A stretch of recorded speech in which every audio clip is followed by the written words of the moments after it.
I was jogging on the path between my small office and my house, roughly 2 miles away, spurred by frustration with some unfinished work tasks. After tinkering with it for about an hour, I swapped my jeans and work shirt for shorts, a t-shirt, sneakers, and a headband and set off. My plan was to jog home to retrieve some paperwork, maybe 20 pages.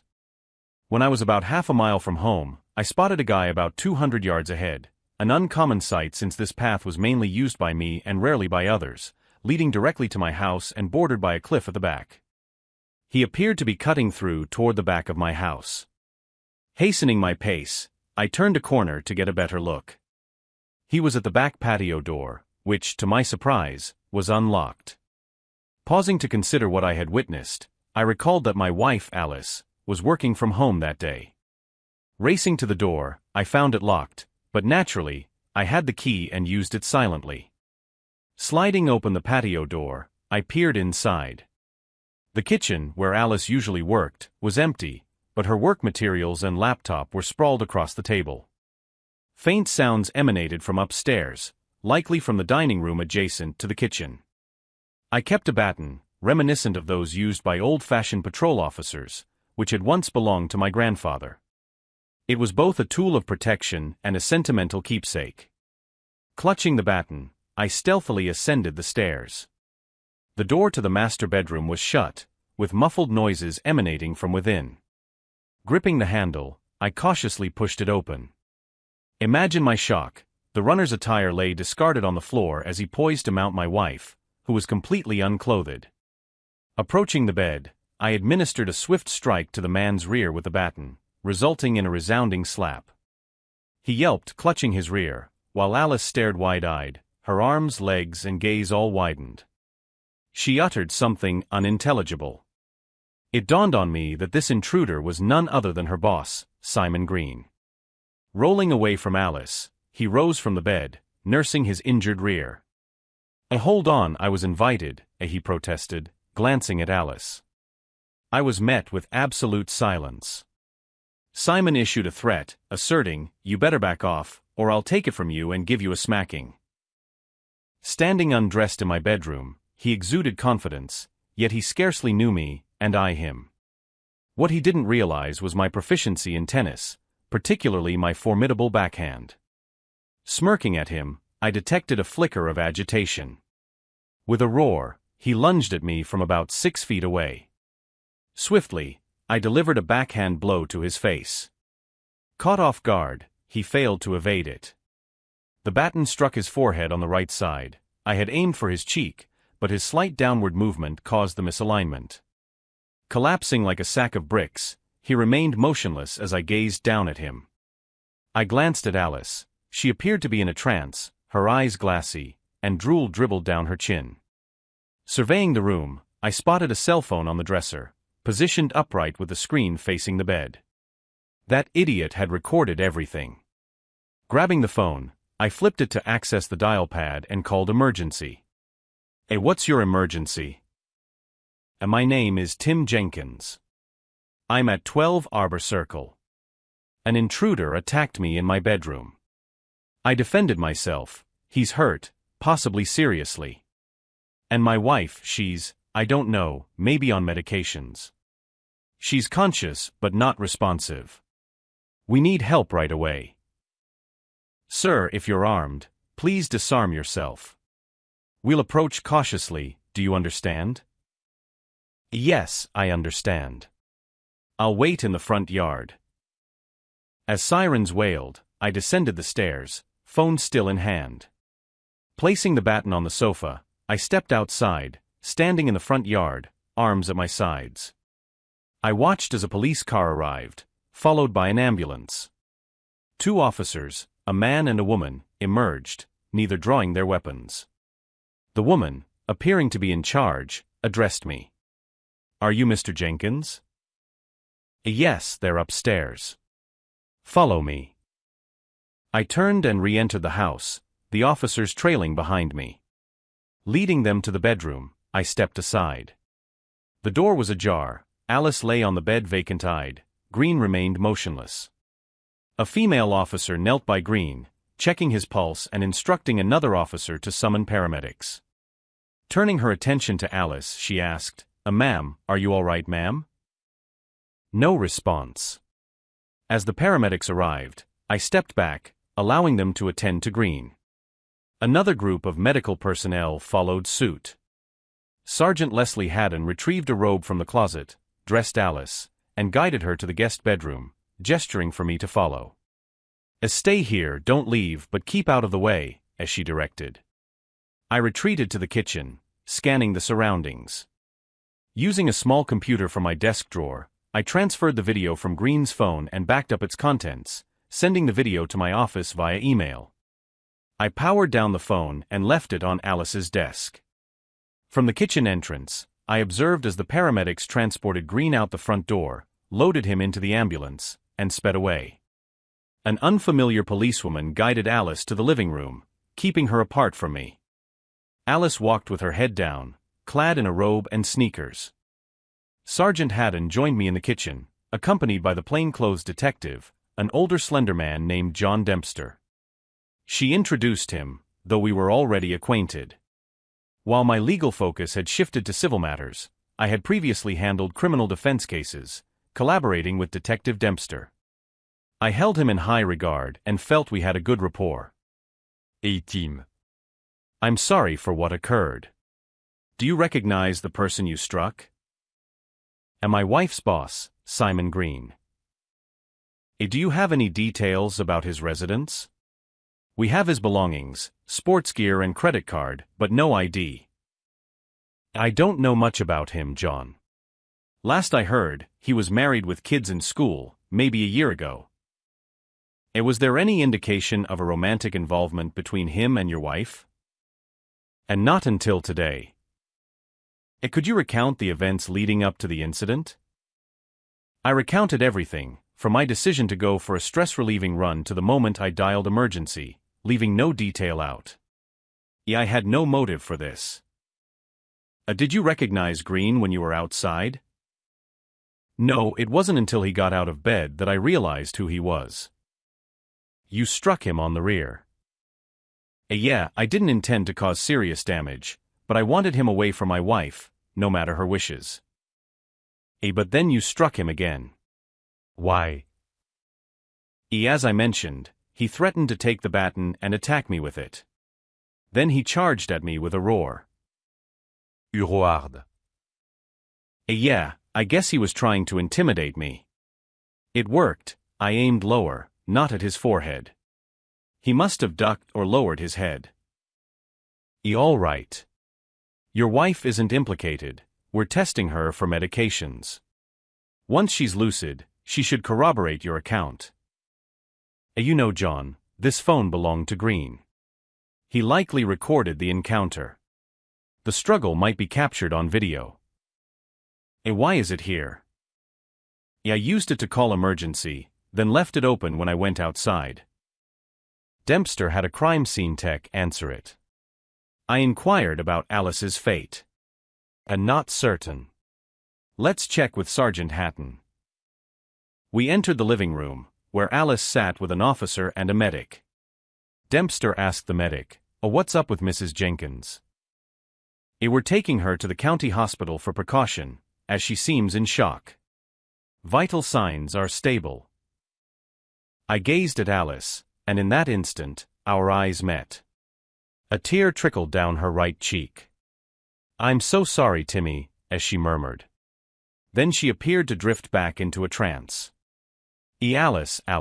I felt a twinge of frustration as she disconnected once more. Remaining unresponsive, a short while later, she was transported by ambulance. I changed into clothes from the basement and trailed behind in our car. The police were inside the house, assuring me they would secure it or leave someone behind.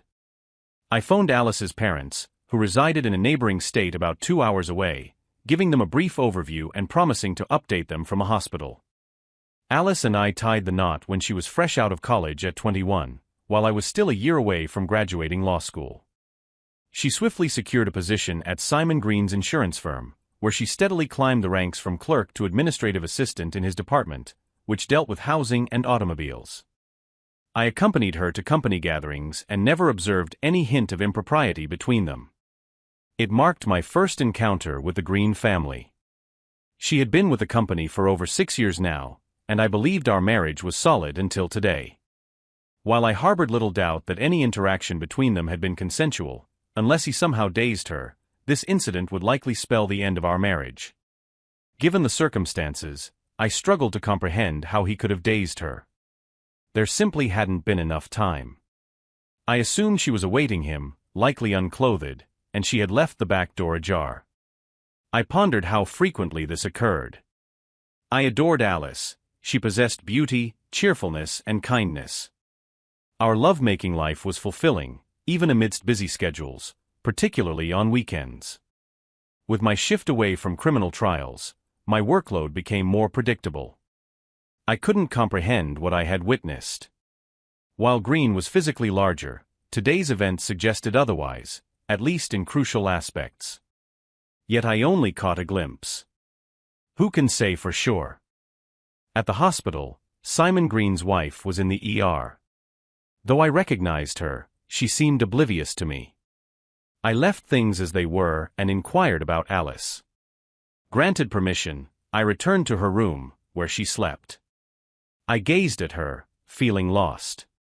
I struggled to fathom her actions and their impact on us.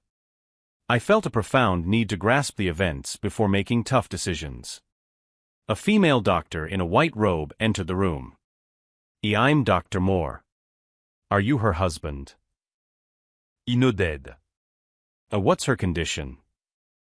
"Is she experienced mental trauma resulting in a shock-induced loss of consciousness? Once she wakes, she's likely to regain normalcy." When might that be?" Possibly 3 to 4 hours, depending on the dosage." Thank you. I'll stay here." As she prepared to depart, I halted her. What about Simon Green? How is he?" "Any relation?" "No, just an acquaintance. Unfortunately, he's in a medically induced coma due to a severe head injury." With that, she left. I mulled over Green's fate, initially believing I had caused his demise, but now uncertain. I phoned Alice's parents and relayed what I had learned. They contemplated visiting, but I dissuaded them, explaining that Alice and I needed to address the situation, likely involving her affair with her boss. Joni Carson, Alice's mother, expressed concern, noting Alice's recent change in demeanor. She implored me to give Alice a chance to explain. "I'll do that, I promise. Though it doesn't seem to help much, we'll just have to wait and see." Seeking out Mrs. Green, I located her in the ICU waiting area. "Hello, Mrs. Green." "Yes. Do you have something to say?" "No, ma'am." "I'm Tim Jenkins. My wife, Alice, works at your husband's company." It appeared they were acquainted. She was tall, slender, with brown hair, in her early 30s. Acquainted, yes.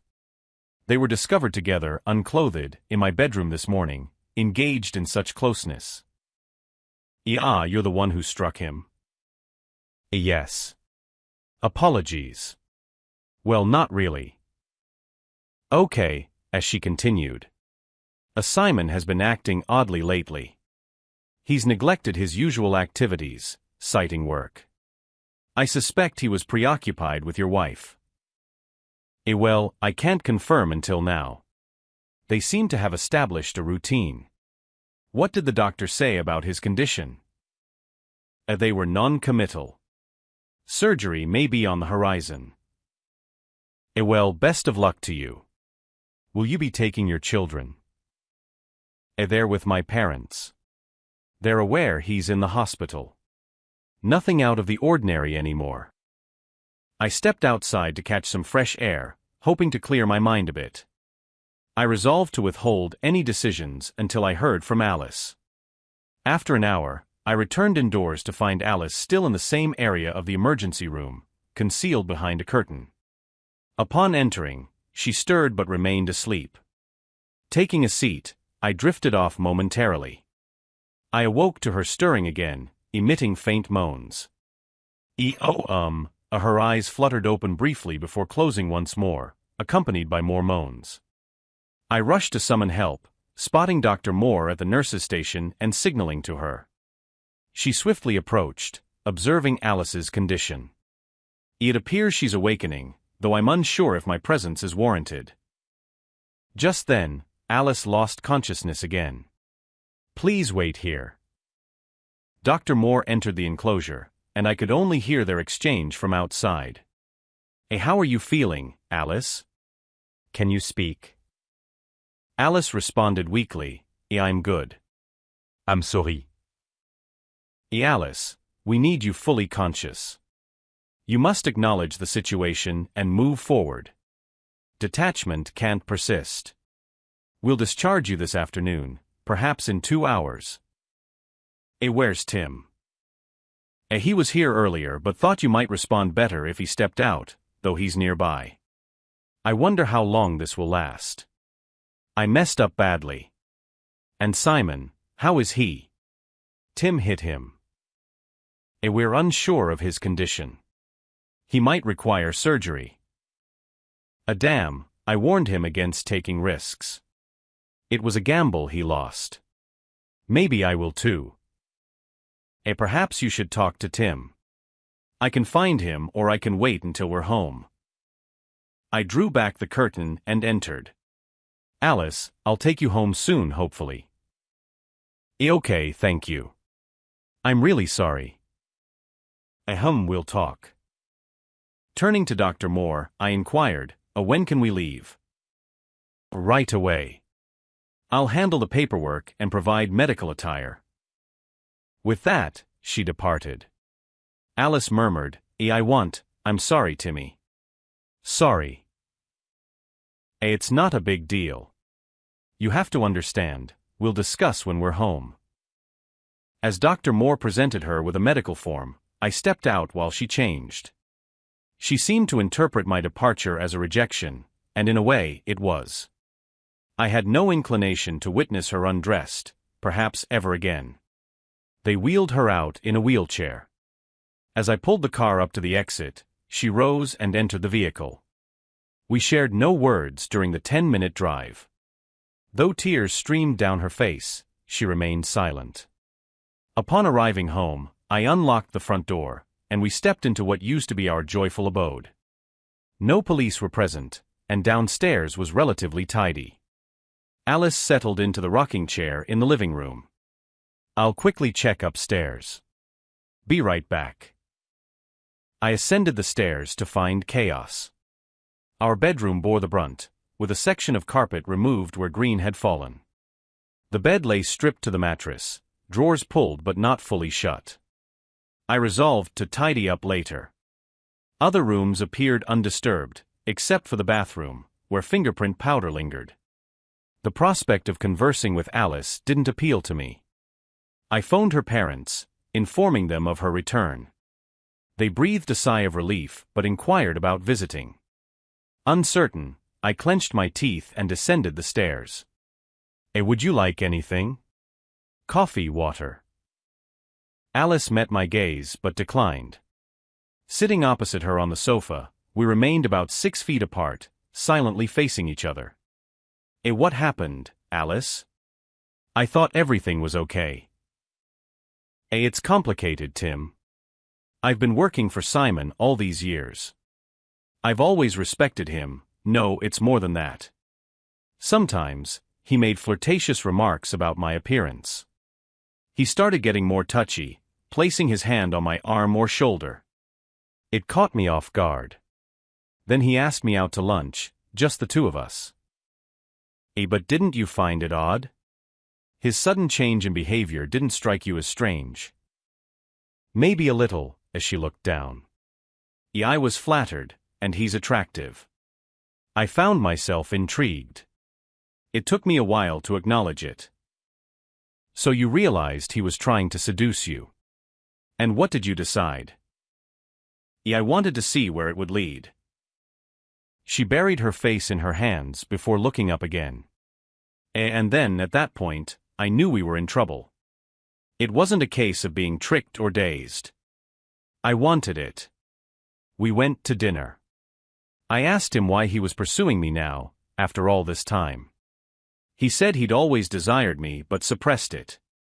Those were his words, Tim. Why? What's wrong with me that you were open to him? You're fine, Timmy. He claimed he wanted me more than you, that I was routine to you but exciting and new to him. Just the thought of it turned me on. Why didn't you talk to me about this? What could I have said? I'm considering cheating for some excitement. It never crossed my mind. How many times did you two have lovemaking, Alice? And not once. Today was supposed to be the first and only time. But then you showed up. I was terrified when I saw you. The look on your face after you dealt with him, it wasn't anger or hatred. It was the same as always, a quick glance, then you struck him with a baton. I figured the cops should have spoken to her first. Screw them. I had no choice. He charged at me. I saw it.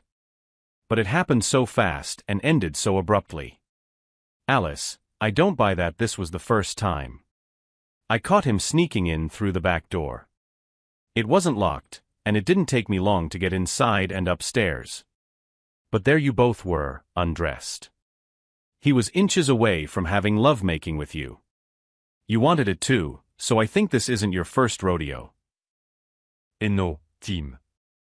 Simon and I kissed in his car 2 days ago.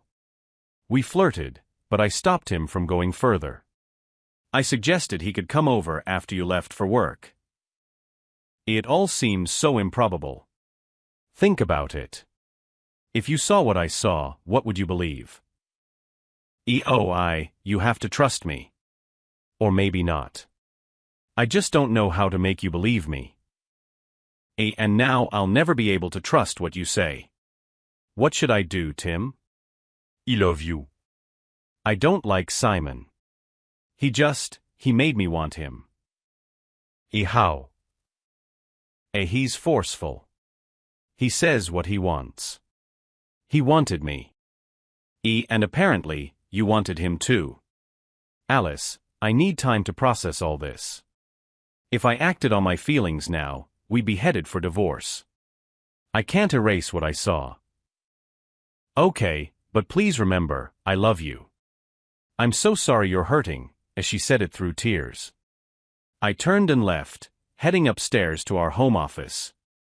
I began examining the contents of Green's phone. Alice's phone had received numerous calls for the past 2 months, all in the evenings, no need to call during work hours. There were also texts discussing lunch. They seemed to dine together about twice a week for 5 weeks. Since Alice worked from home 3 days a week, this meant she had lunch with Green every day she went into the office. I decided to watch the video. It all began when he followed Alice upstairs, her in a short robe. She stepped into the bedroom and promptly flung him onto the floor. The video momentarily flickered as he positioned the phone on the dresser, focusing it towards the bed. You look stunning, Alice, just as I always envisioned, he remarked. Thank you, C, as she replied, seated on the bed. He shed his shorts and shirt eagerly.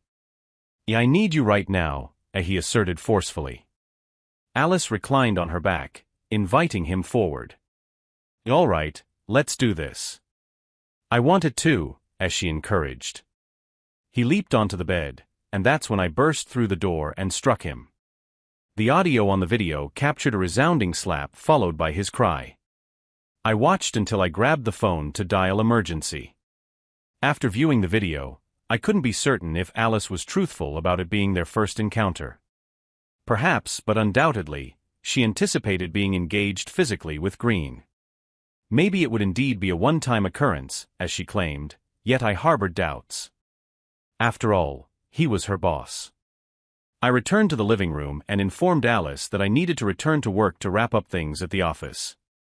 By then, it was already past 3 o'clock in the afternoon. I jogged back, feeling less concerned about Alice's feelings and more consumed by anger. I halted my tasks to research divorce laws in our state. Infidelity was grounds for divorce, although it was rarely invoked. It could be pursued after 6 months of separation, with a signed separation and property agreement. However, if one party refused to sign, the process could drag on, possibly for 18 months. I wasn't certain about divorcing Alice, but I was definite about seeking separation. I drafted an agreement outlining our separation terms. We would live apart, manage our finances separately, with each responsible for their own expenses. We agreed to refrain from any carnal relations between us and, notably, pledged not to engage in carnal activity with others. Violation of this clause would grant the other party the freedom to proceed with divorce swiftly. I printed 3 copies and walked home. Alice was cooking dinner, a simple meal of spaghetti with meat sauce and salad. She wore a tracksuit, no makeup, and looked at me shyly barefoot. "It smells great," I remarked. "Thanks." "Need any help?" she offered. "I've got it covered, but if you want carrots in the salad, they're in the fridge." I chopped some carrots and added them to the bowl. We ate quietly, accompanied by red wine. Afterward, we washed the dishes together. "Let's talk in the living room," I suggested. Noticing Alice's apprehension, they moved to the living room where Alice spoke softly. "Tim, I want to reiterate how sorry I am. I'm trying to comprehend my mistakes. I've decided to seek professional help. Everything's okay, but I believe we need to separate. I'll find an apartment nearby. You can stay here. I don't feel comfortable staying here." "Are you certain now?" "I feel so guilty." "Do you want a divorce? Are we parting ways?" This seems like a step in that direction. However, I haven't made a final decision. I just felt the need for some space to think. That's why I drafted a separation agreement.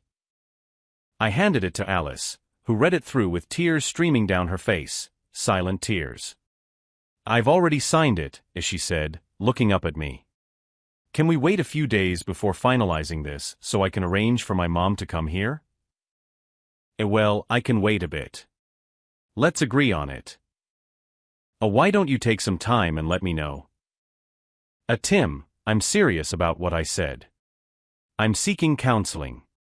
Perhaps you could join if the therapist suggests it." "Maybe. I still love you, Alice, but I'm confused and incredibly angry. It feels like I'll never be the same." "Et me tout." "But you did it. The person I thought you were, you're not. You got caught, but you're still the same person. You're just not who I thought you were, not the woman I loved."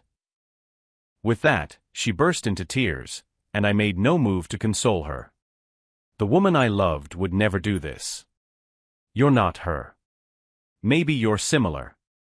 Maybe not. I feel like our entire life together has been a lie. The only question is, how much of a lie? I headed upstairs, gathered my essentials from the master bedroom, enough to last the next day, and relocated to the guest room. The following day was a work day, and I barely slept. Rising early, I dressed and headed to work. Stepping out around 9 a.m. to grab a McMuffin, surprisingly, I managed to focus on work, sending out several emails and jotting down notes in the judge's office. Once engrossed, Alice slipped from my mind momentarily, perhaps indicating how I might need to navigate our separation. During lunch, I researched apartment rentals and scheduled a viewing for the following morning, Friday, at a place just 2 blocks from work. The day passed swiftly, serving as somewhat of an escape mechanism.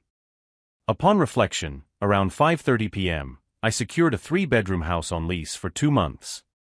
Though it had been our home for 4 years, it no longer felt like mine. Exiting the treadmill, I entered through the sliding back door, mirroring the previous day's routine. Alice was cooking fish stew, filling the kitchen with its inviting aroma. She was an excellent cook. I greeted her upon entering, and she looked at me. "I made fish stew," I announced. "It smells delicious." "Thank you. I'll change now." As we dined on the stew, Alice mentioned, "My mother will arrive on Saturday. Have you found a place for yourself?" I might check out the apartment tomorrow, I replied. We could sign the papers tomorrow evening. I won't be here on Saturday anyway. It doesn't have to be like this, Tim, as she insisted. I promise you it won't happen again. I said earnestly, I promise. Promises can easily be broken, as she countered, her gaze steady, devoid of tears. You're letting your hurt feelings cloud your judgment. What's the wise course here? Ignore your betrayal? It won't happen again. You could try, but don't brush it under the rug. Forgive. I expressed my apology. Whether forgiveness is possible remains uncertain to me. However, I am certain that I will never forget what occurred, particularly what I witnessed on the video. If you'd like, I can email you a copy. God, Tim, as she began to sob. I didn't intend to be harsh. I only wanted you to understand what I saw. Perhaps one day you'll forgive me for intruding. With that, she rushed away, ascending the stairs. I tidied everything up and secured a studio apartment with a lovely view of the running track in a small park, situated midway between my workplace and our former home. It lacked furnishings. I arranged for a double bed, sofas, and armchairs to be delivered, albeit the expenses were burdensome yet necessary. Contemplating Alice's future employment prospects, I realized I might need to increase financial support if her job situation changed. During lunch, my thoughts meandered through various topics, ultimately leading me to conclude that a reconciliation with Alice was highly improbable. I recalled Michelle Davis, a friend from our workplace, with whom I attended college and was involved before I met Alice. Though I chose Alice over her, and she, in turn, chose a fraternity member over me, we remained in touch as friends.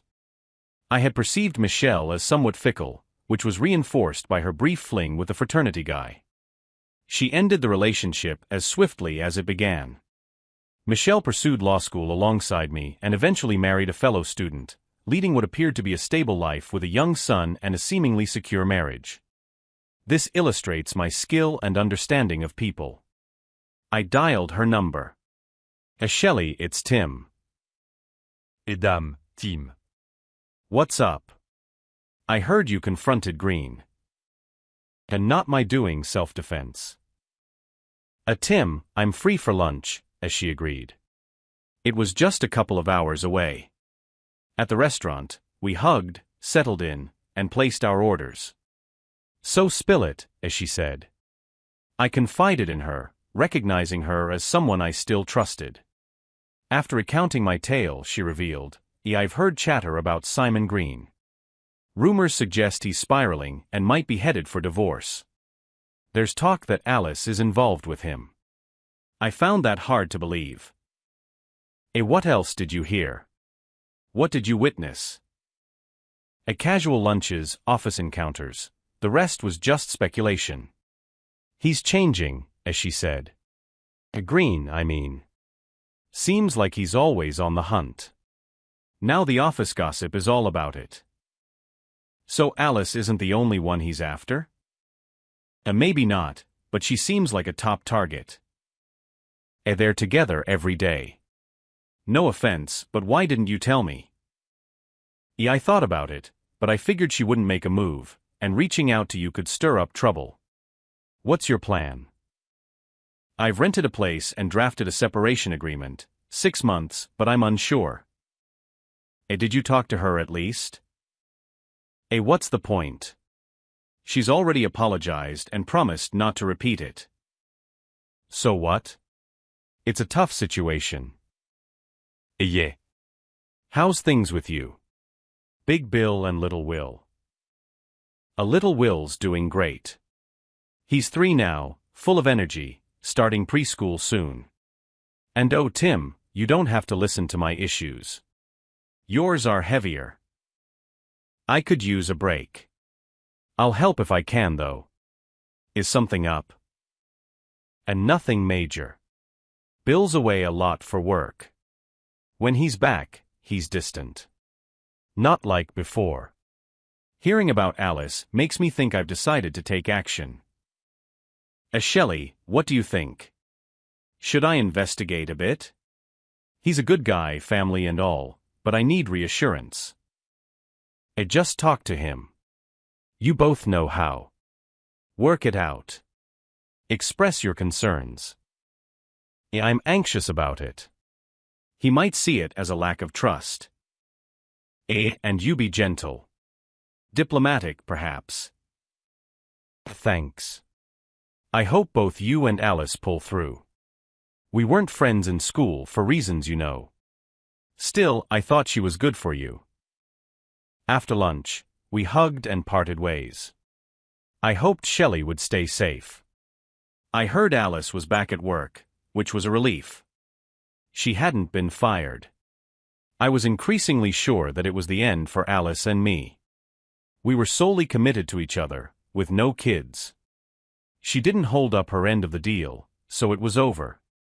I didn't want to start fresh with new responsibilities. It was a sad realization, but it felt right. Since I moved last Saturday, I haven't contacted Alice. It's been a week. She left 3 voicemails asking to talk. I never responded. She texted that she's on probation at work but still employed. I strolled by the house the next Saturday afternoon, headed straight to the patio door and knocked.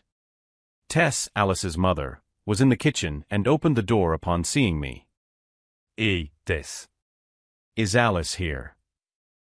She's out. She'll be back soon. Look, Tess, Alice is really confused about everything. Have you made any decisions? I just wanted to talk to Alice. Tess, where'd she go? Tess seemed a bit flustered. She's with a friend. Tess, you're not fooling anyone. Who's the friend? Did she stay here or somewhere else? Tim, she wasn't doing well. A friend came by, and they went out to eat. Tess, was that dinner last night? You can't keep this from me.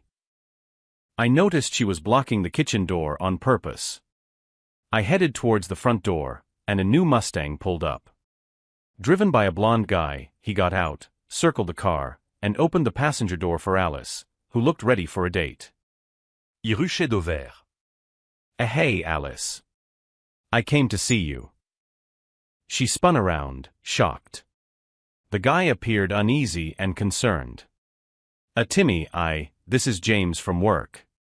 He drove me last night. I remained composed, but there was an edge to my voice that seemed to unsettle them both. James started to retreat. Look, man, I don't want any trouble. I was just trying to help. Cut the act. You got what you wanted. Stick around, and you'll get more than you bargained for. He was my height and younger, and I noticed him stand taller, clearly upset. Alice yelled, Stop. Just stop, James. It's time for you to go, I said. A sure thing, Alice, he replied with emphasis on a you. He chuckled, quickly got back in his car, and drove off. I looked at Alice. You didn't even last a week without breaking the agreement about no lovemaking. I'll bring this up when the papers are ready for you to be served. Tim, I'm sorry. I was vulnerable and knew we were broken up, but I do love you, even if it doesn't seem like it. You just needed some excitement, didn't you? What happened to you? We don't need to talk anymore. Get a lawyer. I turned and walked away, taking the path around the back to go home. It was a straightforward decision, though I was taken aback. We'd been together a long time without any of this. She was attractive, and men probably noticed her often. I wondered why she'd started giving in to them now. Heading back to my room, I decided it might always remain a mystery, or maybe I'd ask her mom. I managed to catch Tess alone about a week after my last visit. I'd slipped into the house when Alice was likely at work and knocked on the patio door. Tess let me in. Why are you here, Tim? I wanted to understand what happened, if possible. We were doing great, and then she changed. Any idea why? Perhaps she struggled with self-esteem. Growing up, she wasn't seen as attractive by boys. Throughout high school, she was flat-chested and thin. Her two friends developed faster, becoming popular cheerleaders. Alice lagged behind in popularity and drifted from them. But at 17 she changed, filled out in all the right places, and her acne cleared up suddenly. Boys noticed her. She went to prom with a football player, lost her purity at 18, and that summer was wild, going out with friends and boyfriends. I worried about pregnancy, but she used birth control. As far as I know, she stayed healthy.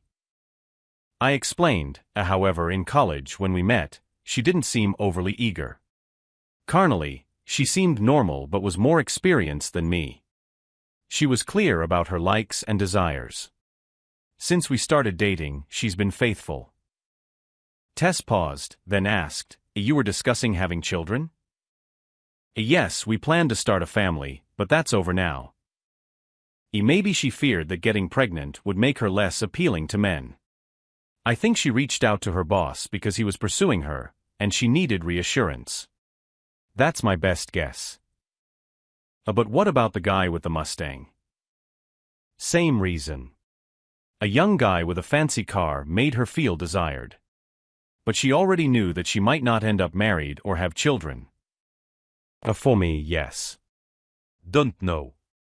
Maybe she was just craving excitement. How long will you be around? And not too long. Take care, Tess. I departed. The divorce proceeded smoothly. Alice moved out of our rented place to another apartment across town, closer to her job. We lost touch after the divorce hearing. As we were leaving the courthouse, Alice approached me. Let's grab lunch, Tim," as she said. Actually, I'll treat. There's something I need to say." All right." We chose Red Lobster. I had an appetizer, she had soup. She looked at me after we ordered. Tim, I messed up. I've seen a therapist. She thinks I was scared of having kids, but I'm not sure. Maybe I'm just not cut out for commitment. I was really attracted to Simon. Sorry. I might never understand myself. What happened to him, anyway? I never heard anything after that. He's back to working part-time, using a cane in his right hand sparingly, and his wife left him. Good for her. That seems harsh. You really messed up his life, Tim. And he messed up mine too. But maybe not as badly as you messed up your own life. By the way, how are you? I miss our life together. Now I can be as carnally active as I want with most guys I meet, and I really enjoy it. It gets me excited and eager. I feel the need to act on it. I'm not sure why this urge has returned. Simon reminded me of the guy from prom who took my purity. Maybe I wanted to relive those youthful times. And now you can enjoy them. You can seek pleasure in lovemaking. That's harsh. But she chuckled. It wasn't meant to be funny, but I saw the irony and laughed along. She added, "And new guy always gets me going." Pausing, she continued, "But honestly, I miss our family life. I haven't found anyone better in bed than you. Maybe one was just as good, and he's bigger, but we knew each other so well. You always satisfied me completely. I was foolish. I'll admit, our talk about her promiscuous behavior had me on edge. I didn't hide it well, and she noticed. You still find me attractive, Tim. I'm always here for you," as she started singing. Just call my name, and you know wherever I am, I'll come running to see you again." She smiled at me. Oh, Alice. I was torn. Alice was the most attractive woman to me, more than anyone else I'd ever known. Our waitress brought our food. Alice quickly put down $30. We need to go now." I stood, and both Alice and Gwen, our waitress, glanced at my lap. Alice blushed, and Gwen, whose name tag read Gwen, blushed too, briefly looking puzzled before breaking into a smile. I see you two need some time alone, Egwene said, looking at me. I come back later, big guy. I get off at 6. Alice grabbed my hand, shooting Gwen an annoyed look, and pulled me outside. Her apartment was a short walk away. We entered the building, took the elevator up, and as soon as the doors closed, Alice kissed me passionately, pressing me against the wall. She ran her hands over me. This is going to be amazing, Tim. Okay, I was out of breath. The elevator door opened to reveal two women. As Alice and I stepped out, they looked shocked. We hurried past. One greeted a "Hey, Alice." Alice didn't respond. She ushered me into her apartment, and I nearly tripped over an end table. We quickly undressed. Stepping back, she scanned me, and I did the same. She licked her lips. I led her to the bedroom and laid her on the bed. Take me now," as she urged. She flipped me onto my back. "I told you I'd pin you down," as she said. Our encounter was brief but intense. We both felt satisfied afterward. We lay together, catching our breath. Maybe I should have considered how strange it was to climax on the day of our divorce, but that's for later, Alice mused. She sat up, looking at me. That was the best lovemaking we've ever had. The best I've ever had. I should have left you sooner. I felt aroused again. We had passionate, prolonged lovemaking. She reached climax multiple times, just like the best moments in our marriage. Then I reached my peak, which was as intense and satisfying as the first time. This time, I rolled away from her. I thought staying would lead to more activity, potentially damaging my health. The divorce was finalized that morning, and Alice and I continued our activities until late at night. We had a light meal. I suggested returning to Red Lobster, but she declined, saying we had soup from the fridge. We didn't bother dressing to eat. After finishing her cake, she looked at me. Should we talk or keep going? Without hesitation, I took her hand and said, let's go. We repeated this several times, all of which were incredible. Some encounters were slow, some intense. We both knew each other's triggers. Sometimes it felt like a battle to see who could make the other give in. Neither of us won, but it was thrilling. The next morning, we were engaged physically again before she made breakfast. As we ate, I felt we needed to discuss our situation. Alice, I hope we can maintain this, I said. Timmy, I realize now that marrying was a mistake, as she responded. I tried to keep my promise to be faithful, but I've learned I can't. That doesn't mean I want you out of my life. I wasn't joking when I referenced the James Taylor song. But there will come a time, Alice, when I want to settle down and have kids. Maybe that's what led you to other men. So, I enjoy being with you physically. You're the best, and you'll likely remain the best I've ever had. I believe we could continue this until one of us decides to stop. She concurred. Over the weekend, we stayed in bed, taking short breaks only to eat, shower, and use the bathroom. On Saturday afternoon, there was a knock at the door. Alice donned her robe and answered it. It was the woman from the elevator, Maisie. She was older but looked good. Alice, I haven't seen you in a while. I just wanted to make sure you're okay, Maisie said. I'm doing quite well, Maisie, Alice responded. Very well, actually. She smiled at me, and Maisie glanced over too. I get it. Enjoy yourself. You're fortunate, Alice. I won't worry anymore. Thanks. Alice closed the door softly and giggled. You really gave her a good view. Maybe you should have invited her in for coffee. She might have liked it with cream. I teased, I can't let that happen.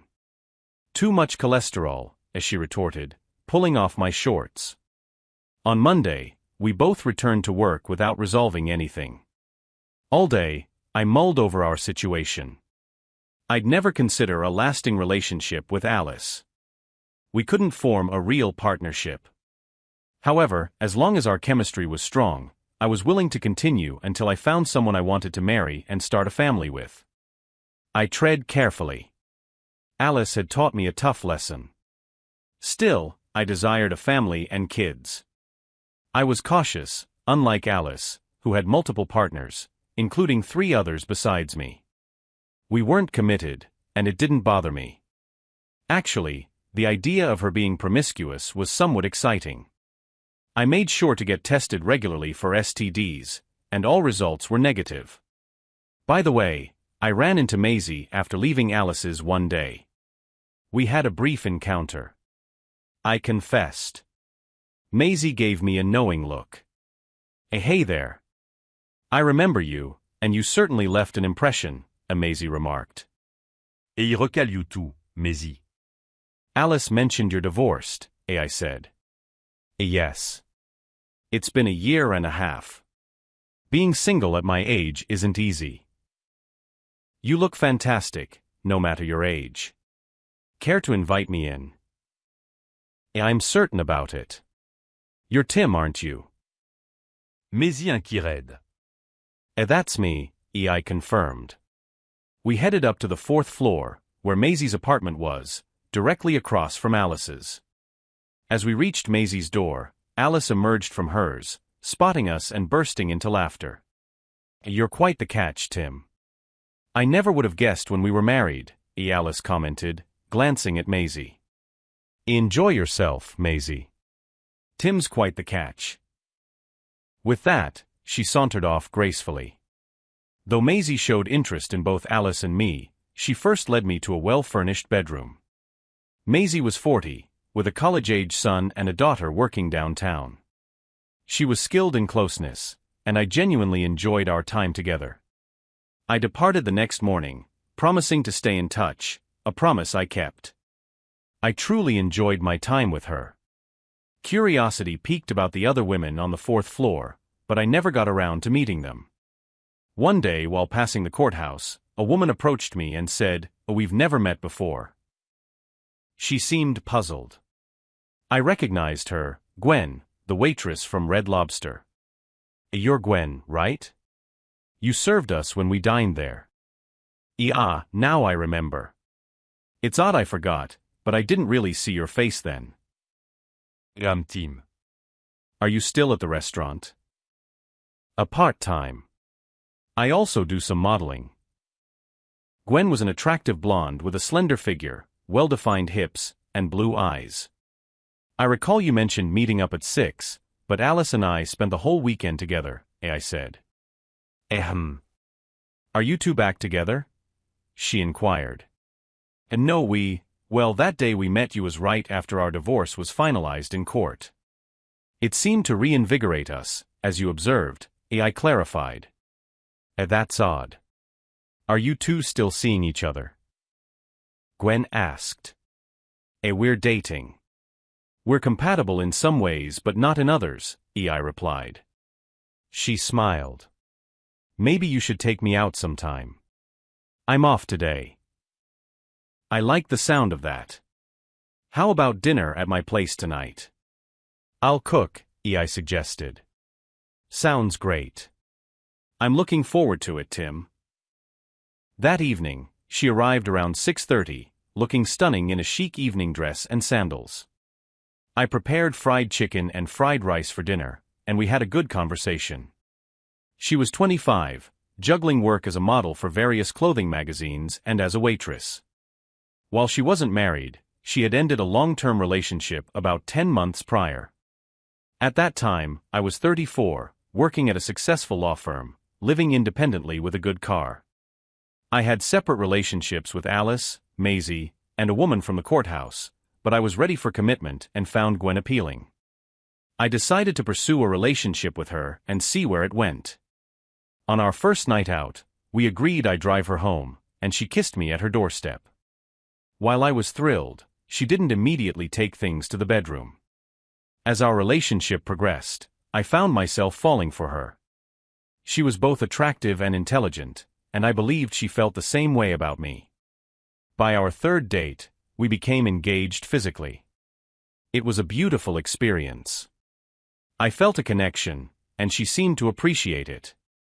That night, I decided to end things with the other women I'd been seeing. A few weeks later, after a particularly intense, engaged physical encounter with Gwen, she revealed she enjoys rougher experiences at times, something we both liked, as do many others, I assume. Gwen, I've shared about my past marriage and its issues, but now I think I'm in love with you, I admitted. I've stopped seeing other women. I'm glad to hear that. Since meeting you, you're the only guy I've dated. I haven't even kissed anyone else. I really love you, Tim. But I'm concerned about your trust issues regarding fidelity. Will you always have doubts about me if I commit to being only with you? I'll stick to it, as she asked. I'd be dishonest if I said I wasn't concerned, but if you assure me, I'll do everything I can to address my trust issues. All right. It's a deal. I'll remain faithful and you will too. That works, I agreed. 2 weeks later, I proposed, and we tied the knot 3 months after that. While her parents lived in Chicago, we chose to have the ceremony locally. It was modest. I invited Alice and Maisie. I introduced Gwen to Alice shortly after proposing. Alice was cordial, but I could tell she felt a bit downcast. Our connection wasn't based on love, but I knew she'd miss our engaged physically moments. I would have felt the same way. Gwen and I chose the Bahamas for our honeymoon, which was fantastic. Afterward, we moved into my apartment, and things went smoothly.